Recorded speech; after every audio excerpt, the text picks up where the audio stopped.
Hi, everyone, and welcome to another great episode of Club Grubbery, John. And I say a great episode because this one has been a long time coming, and I think this is really going to pack some punch for our viewers. Great to see you back on, John. Thanks, Hoodie. Yeah, great to be back. And yeah, we're really uncovering a lot of what's going on overseas now. It's not just the local content. I mean, we are really trying to investigate what the source of all this issue is, and who the big players are in all this mess. So, yeah, it's going to be a fantastic interview today. It will be. And we have joining us Reggie Littlejohn, who is founder of the Anti-Globalist International group. Reggie, so grateful to have you on from the USA. Thank you so very much for having me. It's a pleasure to be here. Now, we have been having issues with accents, mainly mine, and I have to apologise for that because the microphone was made in Japan, so I have some issues with that. Anyhow, great to have you on this Friday, the 25th of July, and we've seen a whole bunch of stuff go down in the last few years that average people around the world really struggle to come to terms with. In fact, it's probably so bizarre that a lot of people have just stuck their head back in the sand because they just can't comprehend that this could be happening in our world. There is a one world agenda. They want one world everything, one world government, one world religion, one world currency, one world identification, one world health. The whole thing just goes on and on. And people struggle to believe this could possibly be, but they've been telling us they're going to do this for a long time. And I think it was said recently that 1% of the population control 99% of the wealth, or 100% of the wealth. That 1%, there are people in that 1% who are working actively to control markets and control populations, and they do that with fear. Reggie, before we unpack all of this stuff, and we want you to take us probably into some new ground, tell us a little bit about yourself prior to becoming involved in the anti-globalist movement. Well, I'm an attorney, a graduate of Yale Law School. I practiced law in the San Francisco Bay Area for about 8 years, and during which time I represented a couple of refugees from China in their cases for political asylum in the United States. And these were women who were victims of the one-child policy, either forcibly aborted or forcibly sterilized, or a victim of the forced abortion policy. And so this was in the mid 90s. And at that time, I had believed the Chinese communist propaganda that the one child policy was voluntary. But when I found out that actually it was enforced through forced abortion, forced sterilization, and infanticide, the killing of born, full-term babies, I left the practice of law and founded Women's Rights Without Frontiers. And that organization still exists, very much so. Our original mission was to fight forced abortion in China. So China has moved from a one-child policy, two-child policy, three-child policy. Even under the three-child policy, there's a separate problem, which is the sex-selective abortion of baby girls. We save baby girls in the Chinese countryside. We save abandoned widows in the Chinese countryside. And I've testified before Congress, 8 times. I've testified at I've spoken at the United Nations, the European Parliament, the British Parliament, the Irish Parliament, the Canadian Parliament, the Vatican, the White House, the State Department, basically many, many places about coercive population control in China. And when COVID hit, what I was very concerned about was seeing the same kind of tactics that I had learned the Chinese Communist Party used against its people being used against the world under the WHO's COVID policies. And so I co-founded a couple of organizations. One was called the Stop Vaccine Passports Task Force. One is called the Sovereignty Coalition. And then the most recent one is called Anti-Globalist International. And what we believe is that we are living in a globalist coup, that it's perpetrated by elites, and they work through these supranational organizations like the World Health Organization, the United Nations, the World Economic Forum, basically to enslave humanity for their own benefit. Okay, that's what I see, and they use the tactics of the Chinese Communist Party to effectuate this. So that's how I got involved in this fight. And we recently had a summit just last week where the two of you were panelists, but we had panelists from all over the world. We had obviously the United States. We had a big contingent from Israel, which rejected the international health regulations.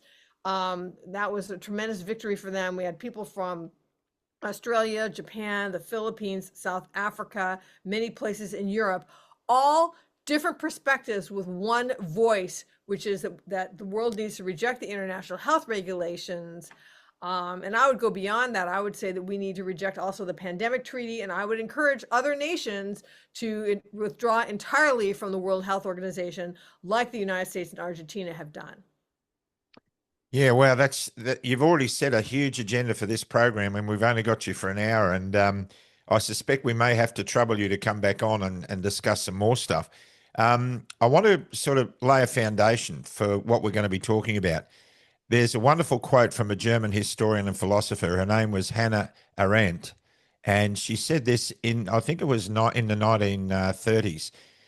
This constant lying is not aimed at making the people believe a lie, but at ensuring that no one believes anything anymore. A people that can no longer distinguish between truth and lies cannot distinguish between right and wrong. And such a people, deprived of the power to think and to judge, is, without knowing and willing it, completely subjected to the rule of lies. With such a people, you can do whatever you want. Is that what we're seeing now? Well, okay, so yes. And the way that it comes out with respect to the World Health Organization is between the pandemic treaty and the international health regulations. They say, excuse me, the international health regulations require nations to, both of them require nations to censor their citizens and also surveillance. The international health regulations say that nations need to address misinformation and disinformation. The pandemic treaty actually says that nations need to prevent misinformation and disinformation. Okay, so what's misinformation and disinformation? It's anything that is contrary to the World Health Organization narrative. So in the beginning of the COVID-19 pandemic, the World Health Organization was basically parroting the Chinese Communist Party in their lies. Okay, first lie, there's no human-to-human transmission. That was a lie. The Chinese knew that was a lie. World Health Organization put their message out globally. Second lie, no need to restrict flights from China. Okay, so the World Health Organization just parroted that lie, and so countries were not restricting flights. China knew that that wasn't true. They were restricting flights internally within China because they knew that it could be spread by people from Wuhan. Third lie, this absolutely came from a bat in the wet market. Okay, well, now we know it's most likely that it was a lab leak.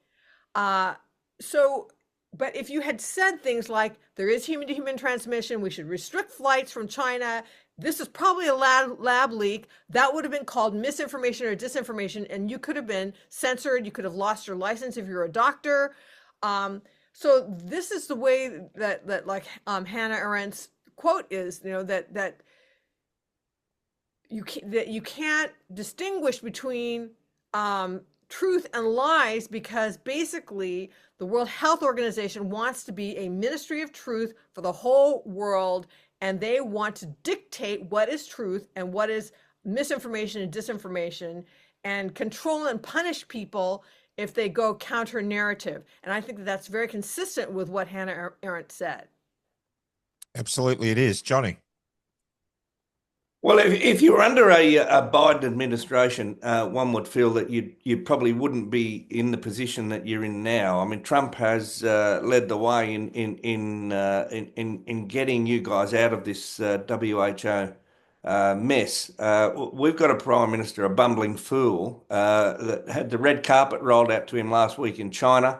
He can't get a meeting with Trump, and And realistically, I mean, we've been in an alliance. We are friends with the American people. We have been forever. So why is it that do you think, Reggie, that there's a clear and present danger, isn't there? I mean, if we are the brother and sister of America, why is Australia not pulling out of this like America is? Oh my goodness. Now I cannot opine on that. That's something that you have to, to opine on. But Australia is not alone. United States and Argentina are the only ones who have said that they are entirely pulling out of the World Health Organization. And hopefully, by the end of this conversation, we will have given enough people in Australia enough ammo to go to their representatives and say, we need to basically to pull out. And Secretary Kennedy, head of HHS here in the United States, has said that what he wants to do is he wants to establish another organization where countries that have withdrawn from the World Health Organization can get together and collaborate. And probably, he hasn't said this explicitly, but I would imagine that the funding that we would have given to the World Health Organization would go to this new organization. So it would be funded, and that we would be able to address global health concerns in a way that is not beholden, number one, to the World Health Organization, or excuse me, to the Chinese Communist Party, and then number two, to Big Pharma, which is something that we haven't discussed. This is the thing. When the World Health Organization started out, they were funded by the member countries, and they cared about things like sanitation and polio, okay? Now it's gotten to the point where they have major funding from people who are, or organizations that are connected to Big Pharma. For example, the Bill and Melinda Gates Foundation, and also Gavi, which is another so-called nonprofit that could profit hugely from vaccines. And so what the World Health Organization, this is a conflict of interest. It's a huge, it hugely compromises them. Because if their major funding is coming from people who would benefit greatly from a recommendation from the World Health Organization, which many countries just use as a requirement, that whatever pandemic rolls through, that the only way to stop it from spreading is via vaccine, that's not an unbiased recommendation. That is a very biased recommendation. And so Bill Gates gave an interview at the World Economic Forum several years ago where he was asked what is his return on investment for vaccines. And he said that in vaccines, he gets a 20-to-1 return on investment. So I think it was the Bill and Melinda Gates, he said we, so I don't know which entity he's referring to. He said we have invested or donated something like 10 billion for vaccines, which would mean he would get 200 billion in return. This is not small change. This is how they can fund whatever they want. Meanwhile, you and I, the opposition, are just, we have like nothing, right? But we have truth. We have truth on our side. So this for these reasons and many other reasons, which I'm more than happy to discuss, I believe that every country should withdraw from the World Health Organization. They completely botched COVID-19, and I don't think they're going to do any better with any future pandemic. Exactly. And what's really disturbing is for the Australian people, we have a health minister or secretary of health in this country, Mark Butler, who just days before ratifying the IHR for the Australian people, received in person 42,000 signatures in a petition that was presented to him virtually in the street in front of his office. One of our people happened to be in the street and bumped into him, having been told in that office just a few minutes earlier that he wasn't in the country and was unable to talk to the person concerned. They went outside, walked down the street to get a coffee, and who should be walking up the street towards them but Mark Butler, the health minister. And he accepted the petition.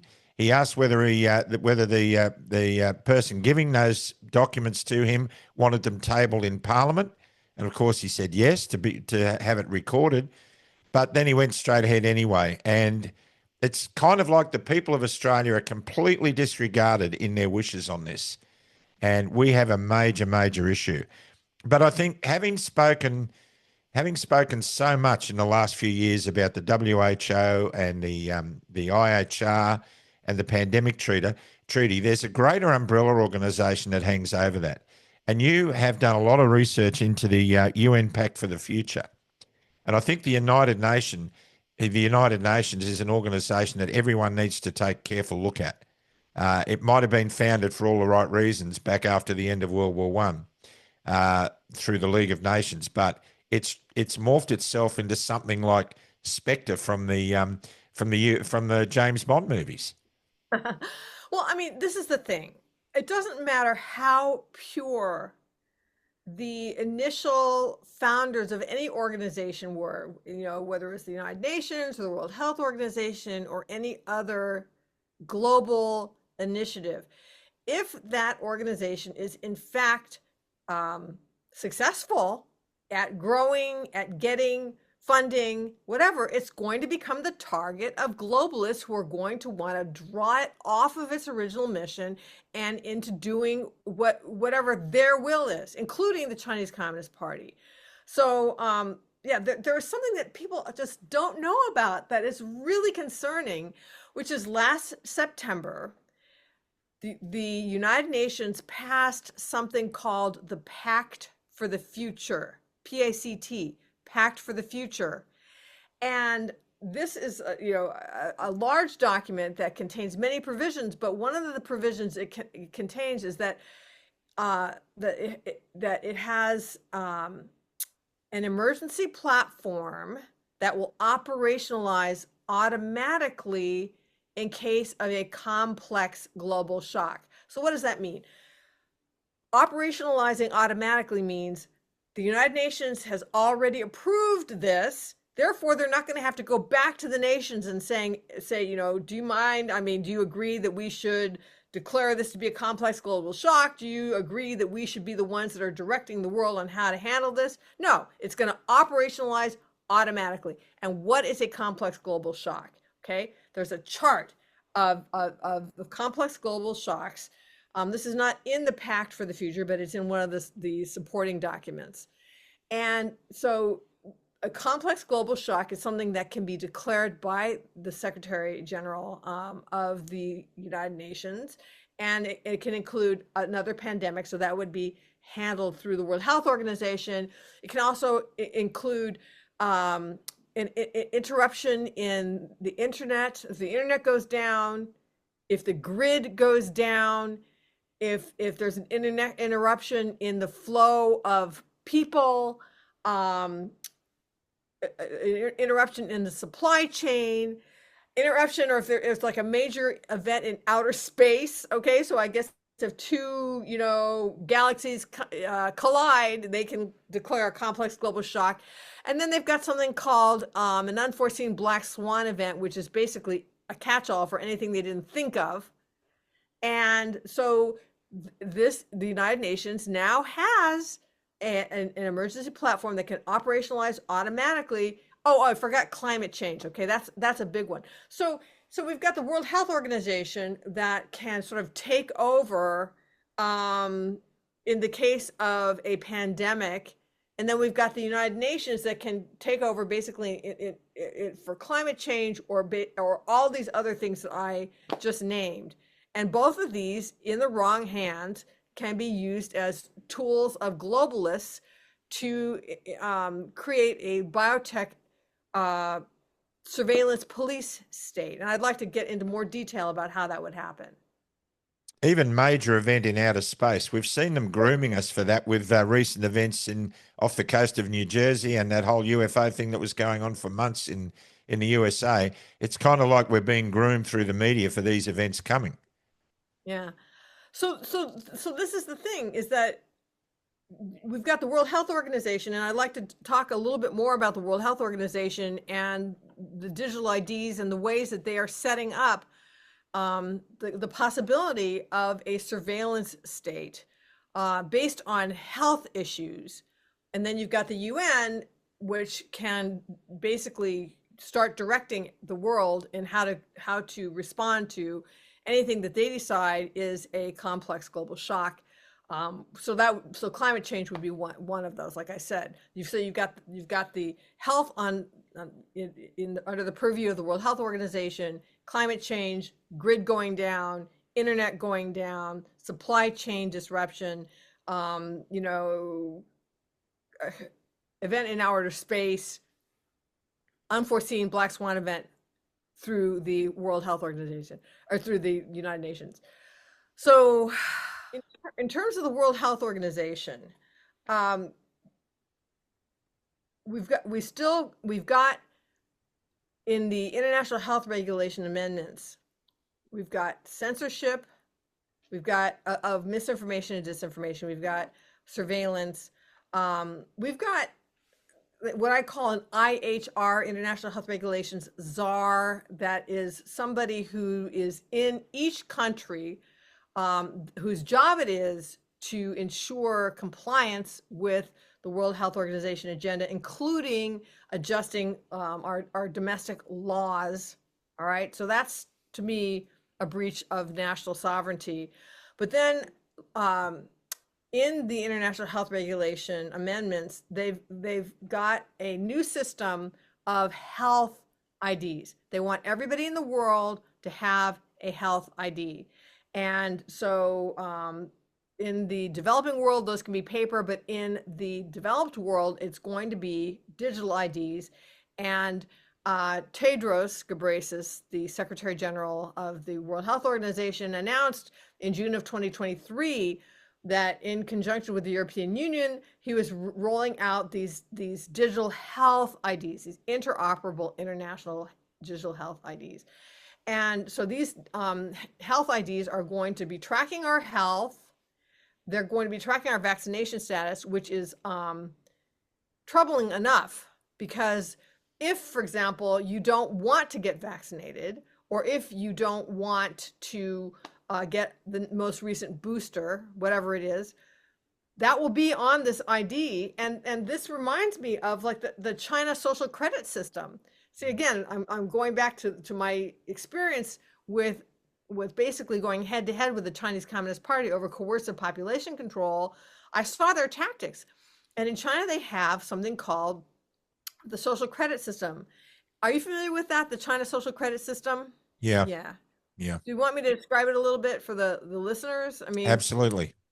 Okay, so in China, and this is all run through AI, which is a whole nother aspect of all of this, all right? But they have facial recognition, real-time geolocation, so they know what you look like, they know where you are, then they know where you work, they know where you live, and then okay, your internet search history, your internet spending history, your social media posts, your criminal history, your medical history, basically everything is tracked, and it comes, and then based on all of this, they have this picture of you, sort of a 360-degree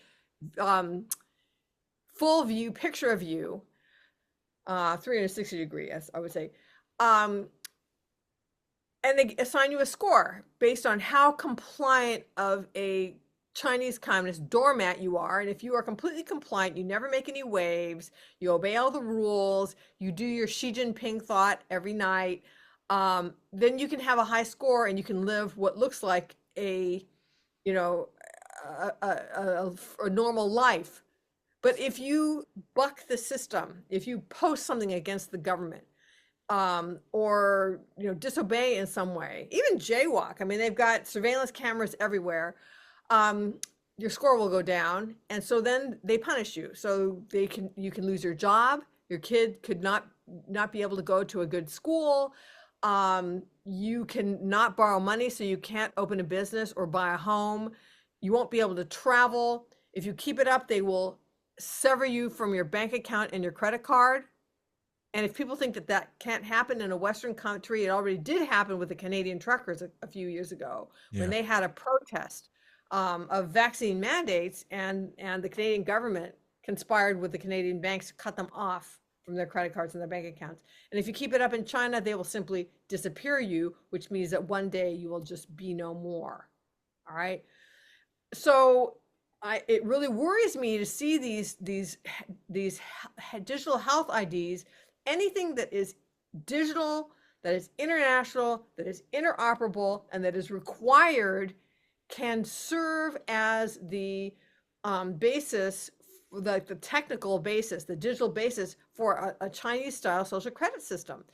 And my worry is that this health ID is going to provide the functionality for the digital ID, the full digital ID that is on the World Economic Forum website. So now if you could use that, put up that chart. Sure. Okay, so here is the digital ID chart that can be found on the World Economic Forum website. And as you can see, their vision is that we are going to need, everybody's going to need a digital ID to access healthcare, to open a bank account, to travel and mobility. What's mobility? It means just even getting on the bus or maybe even operating your car. I don't know what they mean by that. Okay. Humanitarian response. In other words, you're going to need to have a digital ID. If your country has a tsunami or something, you're going to need a digital ID to get aid, I suppose. E-commerce, meaning to buy and sell online, to access social media, to vote, to pay your taxes, to own a telecommunications device, for example, like a laptop or a cell phone. And then they've got a category for smart cities, which is a whole nother topic that we can talk about, but you need a digital ID for them to be able to keep you within your 15-minute, quarantine in a 15-minute city or a smart city. So this is, I believe, the ultimate goal of these health IDs. I think that they are going to morph into digital IDs, and they can be used as a means of surveillance and control similar to the China social credit system. And that's one of the reasons that I was so adamant that the United States withdraw from the international health regulations, because those are what set up this worldwide. And so I'm glad the United States withdrew, but the fact that other countries haven't withdrawn still sets up this system worldwide. And the United States, people from the United States are going to have to comply with it if we want to travel, for example. And there's other things that are going to affect the United States and Argentina, the two countries that have withdrawn. Even though we've withdrawn, there are other things that are going to impact us. As long as the World Health Organization exists and is doing its nefarious thing. Well, John.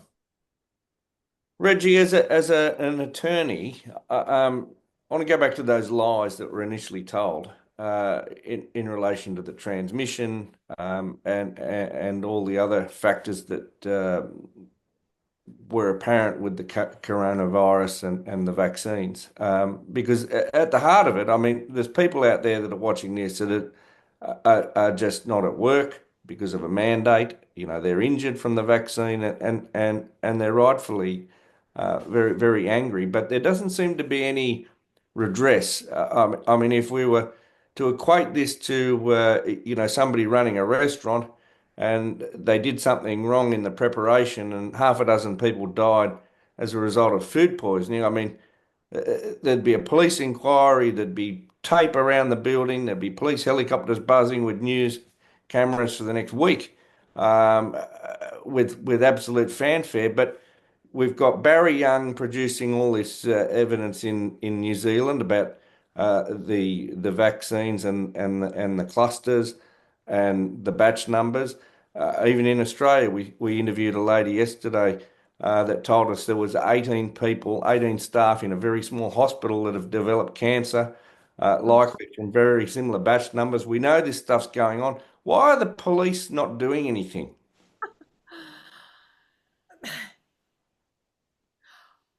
I can't say why the police in Australia are not doing anything. I think in the United States, my understanding is that that vaccine manufacturers are immune from liability.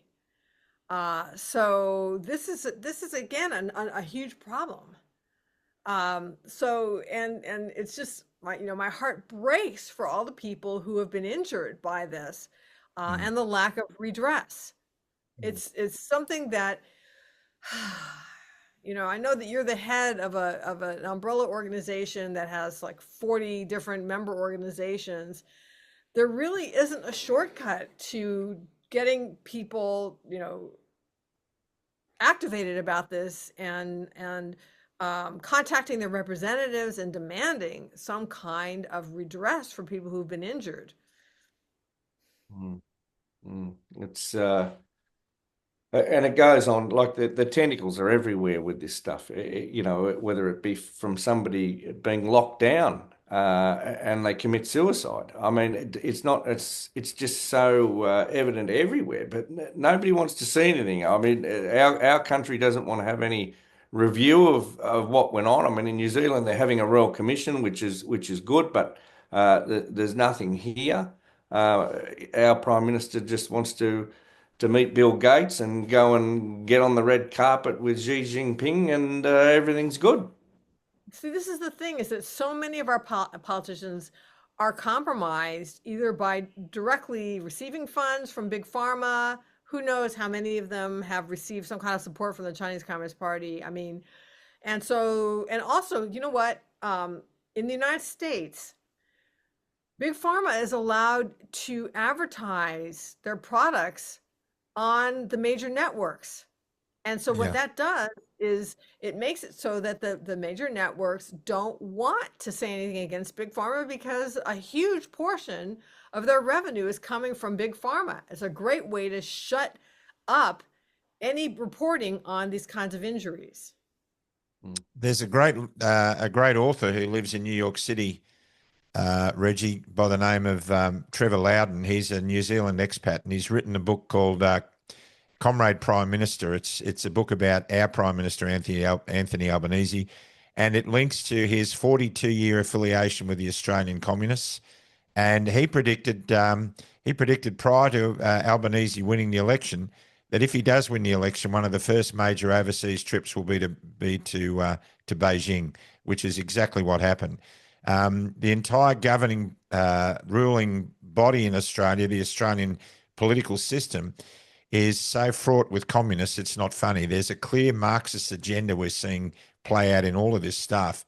And that appears to be a global thing, doesn't it? Well, first of all, I know Trevor Loudon very well. He's a good friend of mine. I'm a huge fan of his work. And I think that he's probably the most knowledgeable person in the world about Yeah.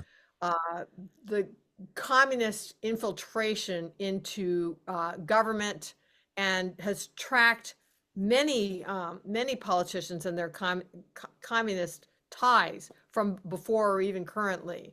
So, and then the World Economic Forum also, they have their Young Global Leaders program. And Klaus Schwab, the founder, I believe, of the World Economic Forum, certainly its leader for decades, was bragging about how many of the senior people, including heads of state, including members of the parliament, including members of the cabinet of various countries, all came through the World Economic Forum Young Global Leaders program. So these people have money, they have resources, and uh, you know they are intent, in my opinion, on basically effectuating a coup of the world to their own benefit. And so that's why we need our resistance. And I greatly appreciate what you are doing in Australia. I think Australia is one of the toughest countries, maybe the toughest country to resist in.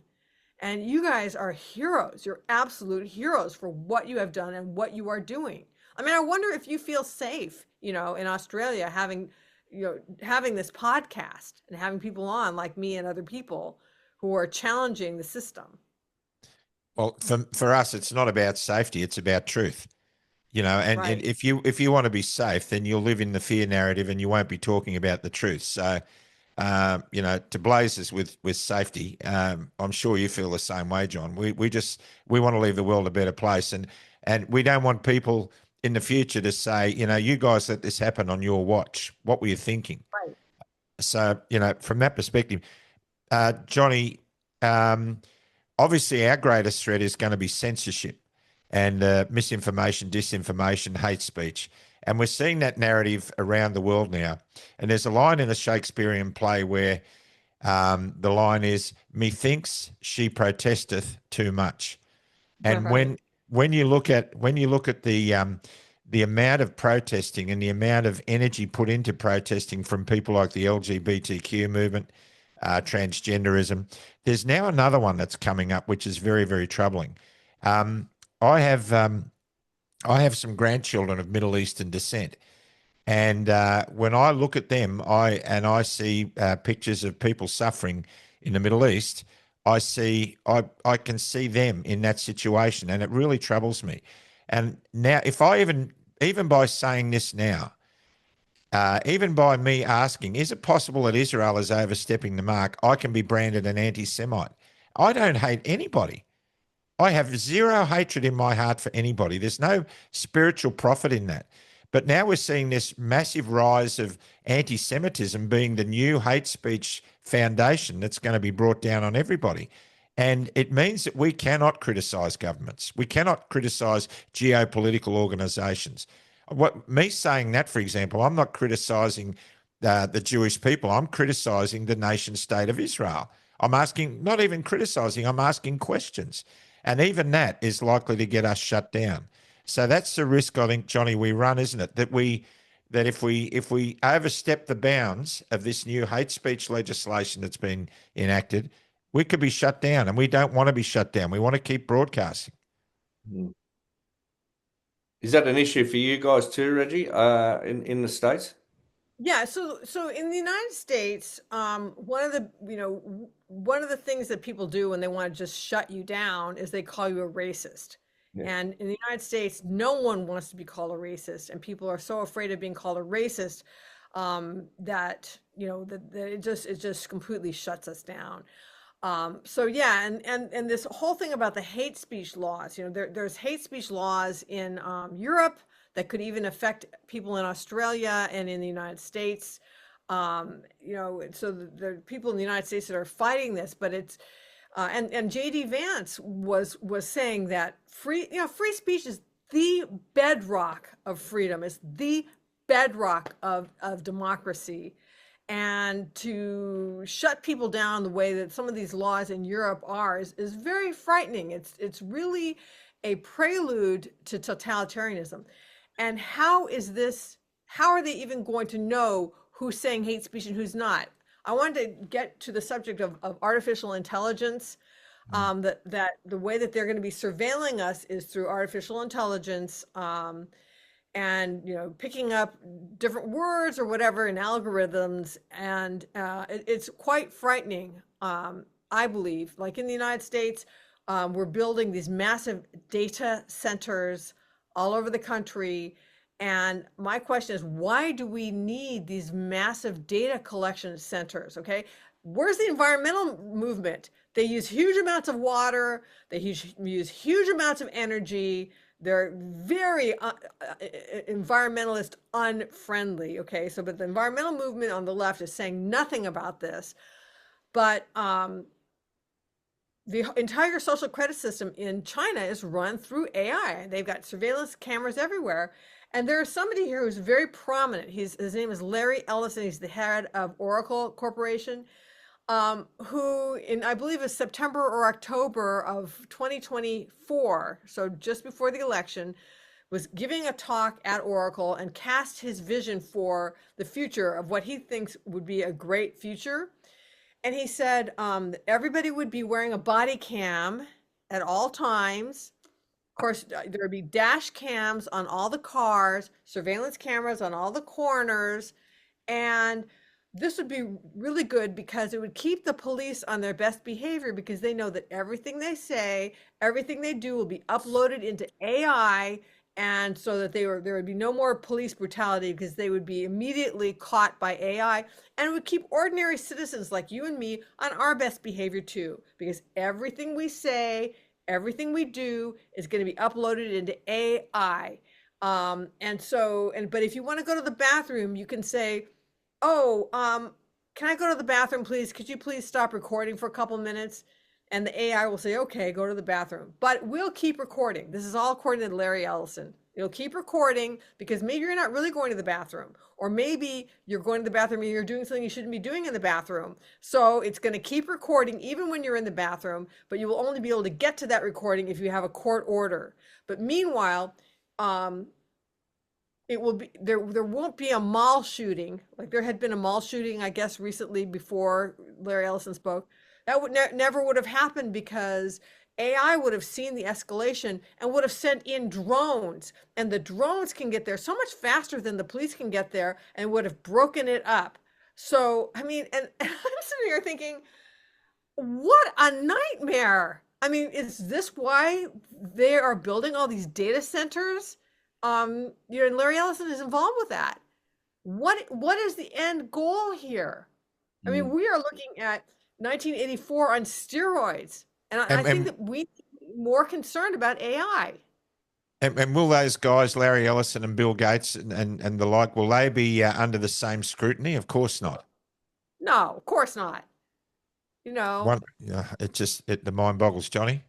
Well, look, it probably, if you look at the way the Amish have lived, and it should, this has just gone too far, hasn't it? I occasionally watch on TV of a night time, if I've got to spare half an hour, some of those programs where people are living very simply in places like Azerbaijan and doing a bit of cooking and stuff and just using their hands and what they've got.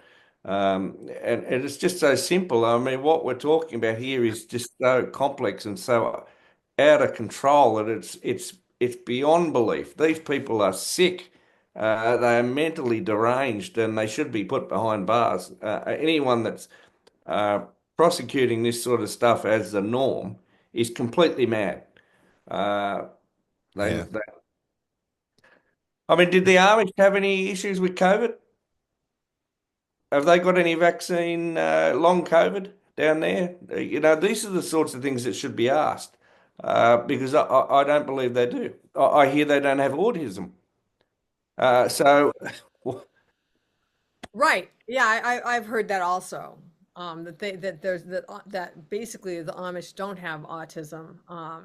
So one of the things that Robert F. Kennedy Jr. is doing that I think is great is he's asking the questions. The previous administration would not ask the questions. He's like, Yeah. okay, we have an epidemic of autism in our country. What's causing it? Could it be environmental factors? Could it be additives in the food? Could it be vaccines? Let's find out, okay? And I have no doubt that when honest studies are done, that we will be able to see what caused it. And I would be surprised if vaccines don't play a role. But so what he wants to do is he wants to have honest, unbiased science. And then when you've got the results of this science, then you can take action. And hopefully these, whatever science is generated, and he says he thinks he can have something by September of this year, then other countries can avail themselves of it as well. So I'm looking forward to that. Getting back to this, critical race theory and all the hatred around racism, and I want to confess straight up, I'm a racist. I'm a human racist.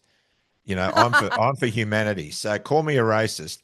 But we see that the mainstream media really playing this narrative. They're obviously the propaganda arm of the UN and whoever's governing the UN. Are you seeing changes in the way media is operating in the USA at the moment around these government narratives?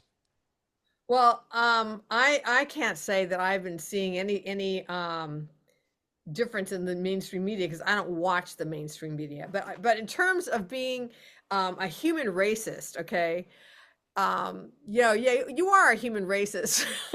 I mean, that is actually something that is a wrong thing according to the pandemic treaty. Okay, so let's get back to that. The pandemic treaty has something called One Health. And according to One Health, the idea is human health is related to animal health, is related to plant health, is related to the environment.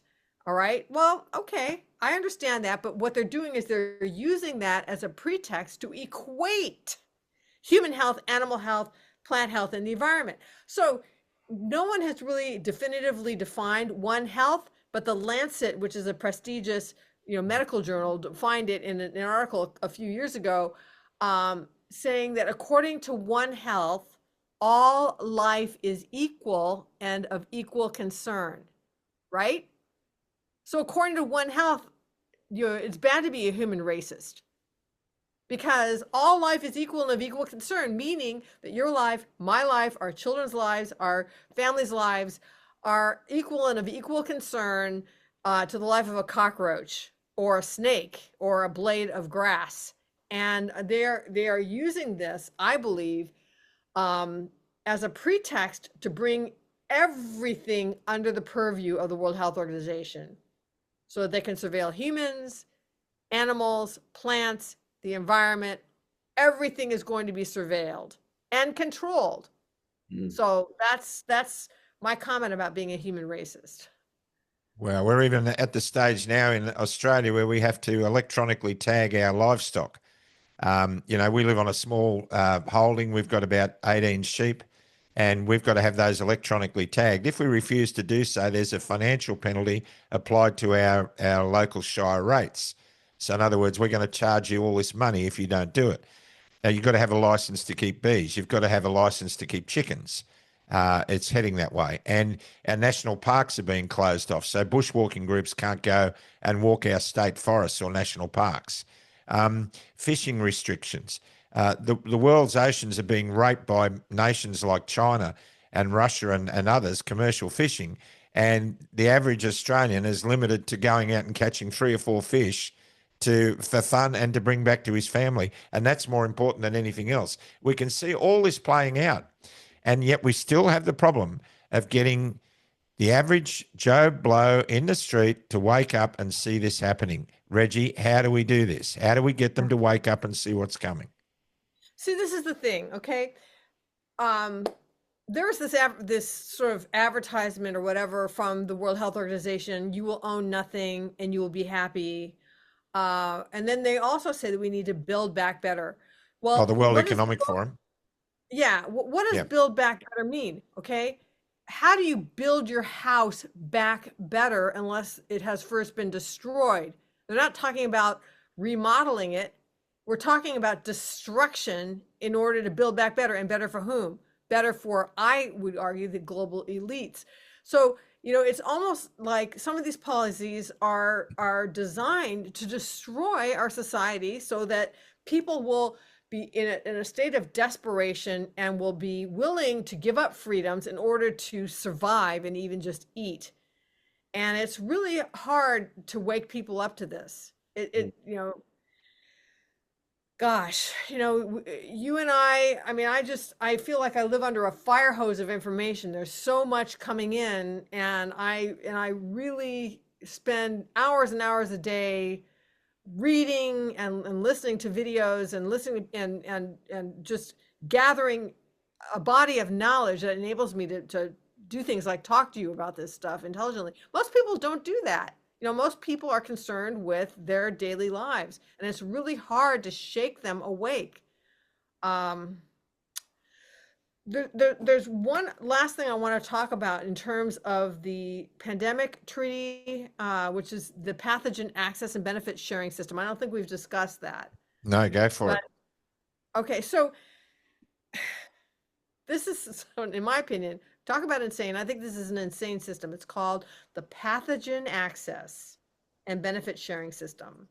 This is in the pandemic treaty. And what it is, pathogen access means what they're doing is they are encouraging people to go out in countries to go out into their forest, into their jungle or whatever, and find pathogens with pandemic potential, PPP, pathogens with pandemic potential. You know, to me, it's like, leave it in the jungle. I don't want you to find it, but they're encouraging people to go out and find these things, send them to the World Health Organization, and the World Health Organization will then farm them out to labs all over the world, presumably to create vaccines and other therapeutics. You know, what could possibly go wrong? I mean, to the extent that the Wuhan virus was leaked out of Wuhan lab, having these pathogens farmed out to labs all over the world is going to, number one, greatly increase the chances of lab leaks, and number two, greatly increase the chances that these pathogens are going to find their ways into the hands of a bioterrorist, you know? And there's no provision there for many countries have enemy countries.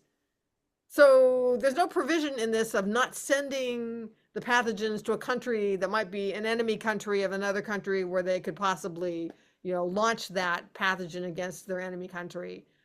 I mean, this is insanity. And this is one of the ways that the United States and Argentina are going to be affected by the World Health Organization, regardless of whether we're members, because the pandemics that are generated by the PABS system are going to affect everybody. I mean, pathogens, pandemics, they know no borders. So the International Health Regulation amendments, you know, have basically been adopted by almost everybody in the world. The United States and Israel, and I believe Italy, are the only ones, and because Argentina also withdrew from the WHO, are the only ones who really objected or rejected them. The rest of the world has accepted them. Most of them. I mean, there's some that have a delayed deadline for complicated reasons. The pandemic treaty, that is not necessarily the case. It's been adopted. It was adopted at the World Health Assembly last May. This pathogen access and benefit sharing system that I just mentioned to you, the details of it are not in the pandemic treaty. They're going to be spelled out in an annex. And that annex is not going to be voted upon until the next World Health Assembly, which is in May of 2026. So we have time to tell people about this and to get people to object to the annex. And then after the annex passes, then there's going to be a ratification process, because this is a treaty and countries have the chance to really organize themselves to oppose the ratification of the treaty. So my organization, Anti-Globalist International, which can be found at antiglobalist.net, what we do a number of things. As you know, you spoke at our summit, which was, you know, I think the greatest gathering of experts in the world on that subject ever. All right. So that's one thing that we can do. But then the second thing that we do is, because I'm an attorney, I can analyze things, and I have analyzed the International Health Regulation amendments and the pandemic treaty. And I've put those up, you know, in our resources area, so that that's a resource for countries, for activists and legislators in countries. And also, I did it also for the Pact for the Future. So there's 3 of these 2-page handouts that are just like, in a nutshell, here are the problems with these documents, citing the provisions in the documents themselves, not just having a list, but having an analysis that cites the actual provisions in the documents. Well, I would say, Reggie, look, I'd have to disagree with you on this pathogen benefit and stuff with the WHO. I think this is a real opportunity to help them. I think every time you go out and walk your dog and it has a shit, I think you should put it in a Ziploc bag and send it off to the WHO so they can analyse it. I think if everyone does that and airmails it to these grubs, this will be a great outcome. What a ridiculous notion! It's like they're prospecting for disasters. They're out there prospecting for disasters, and they're worried about, you know, bioterrorism. The only bioterrorist group we should all be worried about is the WHO. It beggars belief. Well, I mean, there's a saying on the left, which is never let a good crisis go unexploited. That's not the exact saying, but you say they're prospecting for disasters. I think that they are. I think that it's in the context of disasters that people are willing to give up their freedom. And they saw that the world did that with COVID. They saw that that was effective. So when I don't know when we're going to have the next pandemic. They're certainly talking about the next pandemic, but it's a recipe for people giving up their freedom and for the incremental establishing of totalitarian control. Exactly. Well, I think that's probably where we should end it, I guess, because we've had you on for an hour or more, and it's been wonderful, Reggie. And we desperately need you to come back to us if ever you think there's anything we need to be telling the people of Australia. We're open to whatever you've got to offer. Well, I would be happy to come over to Australia and talk to people if you want me to come over there. I don't know if the Australian government will let me in. No, well, they've just Probably been banning not. people. They probably won't, because they won't let a lot of people in lately. You can be a rap artist, and you can talk about beheading people and sing about murder, and you're welcome to Australia. But if you dare have a narrative that's not along with the mainstream, then you're. We had people only in the last week who had their visas cancelled while they were at the airport waiting to come over from the US. So it's just nuts out here, Reggie. And I think, as we talked about earlier, I think Jesus is one solution. And I'd like to bring this to a close with a prayer. Lord Father in heaven, we just thank you for people like Reggie. We thank you, Lord, for people who stand for sovereignty, who stand for the lives that have been given to us to be lived in the way you intended them to be lived. And we know, Lord, that the greatest enemy of communism and Marxism is strong Christian faith, and that's why that is being cancelled wherever it appears. So, Lord, give us the strength to stand for you and to stand for the principles that you have espoused since our creation. We ask this in Jesus' name. Amen. Amen. Don't go, Reggie, when we stop recording, but just hang on for a second. It's been wonderful having you on, and you've been so gracious with your time. Give our regards to Trevor Loudon. I'll be speaking to him again shortly, and he's been on the program a couple of times. Also, a great documentary that he made with collaboration of some Christian people over there, The Enemies Within the Church. It's a must. It links to all of this stuff. So One World Religion is part of all of this globalism push. Absolutely. So thanks. And I'd love to have you on with him, actually. It would be awesome. I would love that. It's always a privilege to appear with Trevor Loudon, and I'm a huge fan of his. Well, we will arrange that. We will arrange that for sure. Do it. We will set that up. Great. Johnny Larder, you've often been heard to say, you just couldn't make this stuff up. You couldn't make this stuff up. Everybody, if you love your country, stand for it. Resistance, it's not as expensive as you think. The cost of not resisting is so much more than the cost of resisting. So stand for your nation in a way that's compassionate, loving, and caring. We ask that you all consider that. And stay out of the trees, and we'll see you next time on Club Grubbery. Bye for now.